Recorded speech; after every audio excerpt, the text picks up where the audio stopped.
The Great Tantra of Vajrasattva, equal to the end of the sky.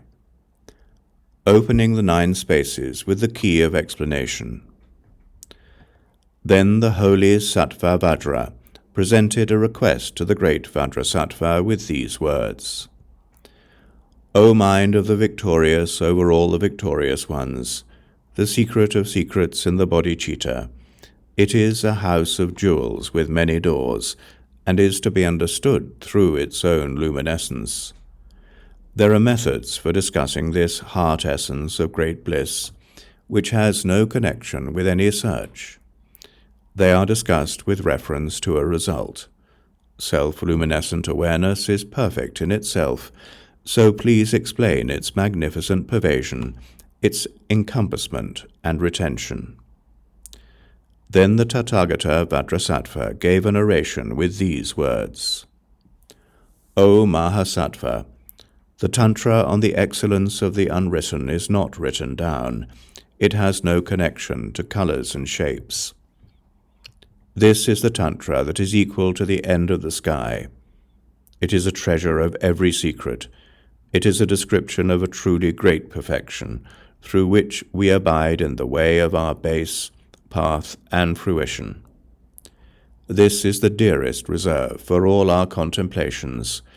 It is described as being the way of a pervasive space of contemplation.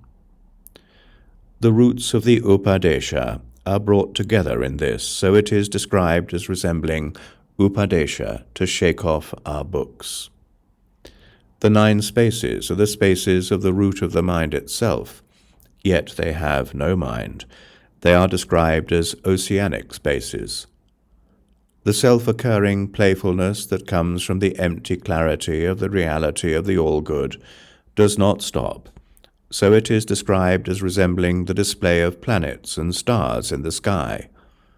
This is the finest of all the transmissions on the mind that pervades the sky, so it is described in reference to its 5 perfect stores.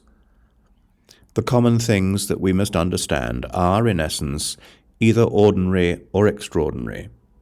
The way in which the ordinary are especially famous deviates toward fame and is an obstruction.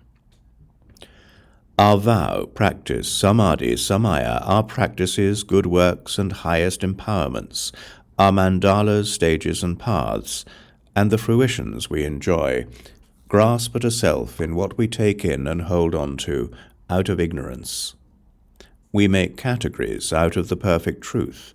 We are chained by practices that are personal or are for two, that are either pure or spotty, things we take on or renounce that obstruct us. All of them are deviations and obstructions. This is how deviations and obstructions happen.